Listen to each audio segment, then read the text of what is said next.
Well, hello there everyone, it's Nina. Thanks for joining me today for a new video. We're going to be making what I think is probably the tiniest card ever. It's super cute. It's all made possible by Art Impressions Matchbook series. So I'm going to be using the Art Impressions Matchbook die and also their coordinating add-on called Matchbook Cats. So let's take a look at the products we're using today. I have the Matchbook die set, which comes with the template of the matchbook itself. And then I also have the cat add-on set. The cat add-on set comes with the stamps and the coordinating dies to cut those images out. The matchbook comes with all sorts of fun little pieces that you can use to decorate your matchbook, but I'm just going to be using the main element, which I'm going to cut from some pattern paper. This happens to be double-sided, so that way it's pretty on the inside and the outside. And I'm also going to use 2 of the accessory pieces, which I'll get to in a little bit. When you die cut your matchbook, you're definitely going to want to go ahead and fold on all of the score lines that are created when you die cut. That way your matchbook is ready to go, but also at the same time you can kind of see where the scene is going, and that'll help you when you place your images inside. Here's one of those add-on pieces from the matchbook set. This is a stand. This piece I cut from some pink cardstock that matched my pattern paper, and I'll use a strip of 1/8 inch RIFIC tape on the tab that gets folded and adhered to the back side of the matchbook. This helps your matchbook stand up straight and not flop over once you have all your elements inside. So I'm just going to carefully press that into my paper, and now I'll move on to stamping my images.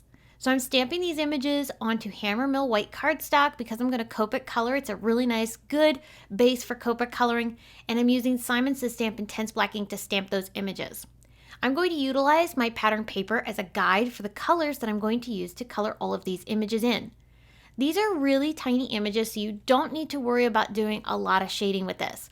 For most of the coloring, I did 2 markers. Once in a blue moon, I did 3, like for the cat condo that these kitties are piled on top of.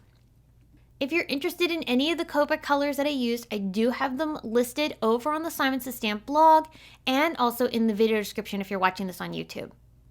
Anytime I'm coloring, I'm trying to alternate the colors of the cats so that way there's some variation.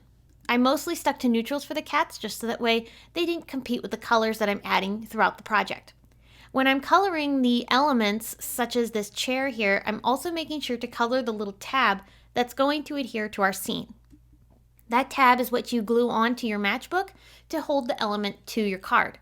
But because you're going to potentially see part of that when you have it folded, I wanted to make sure to color it so that way it just blended in with the scene and we didn't have any white areas that were harsh and standing out. I really liked being able to utilize the pattern paper as my guide for the colors chosen because that really narrows down my color choices and makes sure everything is super cohesive. Once I finished all of the coloring, we're ready to die cut.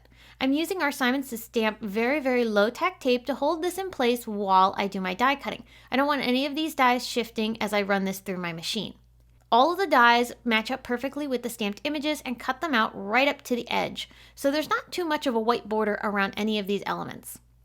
I'm going to pop them out and then start folding along some of the areas that have score lines. These pieces, such as the couch, have little tabs that fold over and attach to your matchbook. This allows them to stand up and feel like they're popped up in your card.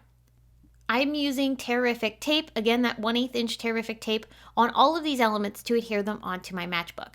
This is super easy tape to use because it tears so easily, and what's nice is that it's strong. So as I attach this to my project, I know they're going to hold really well. So for something like this larger image of the cats on the couch, I wanted to make sure it would fit in that main square of the matchbox. So I made sure that when I attached it, I folded it down so that way I could make sure it was clearing the edge and not getting in the way of the folding. So just bear in mind as you're adhering things together, especially in that main square, that you don't want to impact the sides coming in onto your card when you fold everything up. For some elements, like the pieces that are going on the wall of my matchbook, I actually used just some liquid glue. This is some Simon Says Stamp glue stick. It's super simple to just slap a little glue on there and stick everything on. The glue stick is super strong adhesive, so it's really convenient for something like that. And finally, I'll attach my other little tabbed images onto the sides of my matchbook. And you even have this cute little cat in a paper bag, and which if anybody has cats, you know how much they love their paper bags. He is so cute, and I stuck him along the front of the scene. Okay, so we have all our elements put together and you can see how this folds completely flat. I'll open it up for you. The top front of the flap is tucked into the bottom, which then opens up and then the sides come out so that it reveals the cute little scene. I mean, how cute is that? So even if you weren't using the cat matchbook that I'm using, all of the other ones assemble in a very similar way and then fold completely flat to put into an envelope, which I will talk about in a little bit. So before I finish up my card, I do want to add a sentiment. One of the accessory pieces of the matchbook includes this little sentiment label, which also has a tab as well. I'm picking out the sentiment that's part of the matchbook cat set. I folded the tab over and then glued that onto my bottom flap, which looks so sweet. So remember I said there was an envelope. There's a separate die that you can buy. It's the matchbook envelope die, and that's what this is here. And I'm going to pick out some pattern paper from the same pattern paper collection that I used from PinkFresh to make my matchbook itself. So I'm just going to tape this in place and run it through my die cut machine. And now when you fold this together, just bear in mind that there's actually 2 folds for every side, because you're creating a little bit of depth on this envelope. We have a thick matchbook that we've created and it needs to fit inside this envelope. So there are 2 folds for each side that allow you to build up an envelope that has a small amount of thickness. So then the only thing you need to adhere together is this small front flap, which goes right on top of the 2 side flaps, and that's it. It's a really simple envelope to put together. And then you fold up your cute little matchbook and then tuck it inside this sweet envelope, which I think is the most darling thing. Everything folds completely flat and then perfectly tucks inside. And that also has a little closure flap as well to keep everything secure.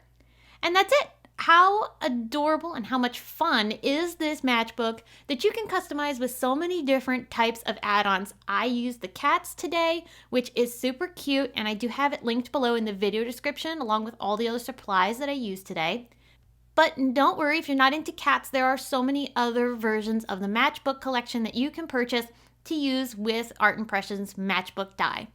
So I hope you were inspired by today's project. I'm so glad you joined me for it. I thank you so much for watching this video and come back soon for more inspiration.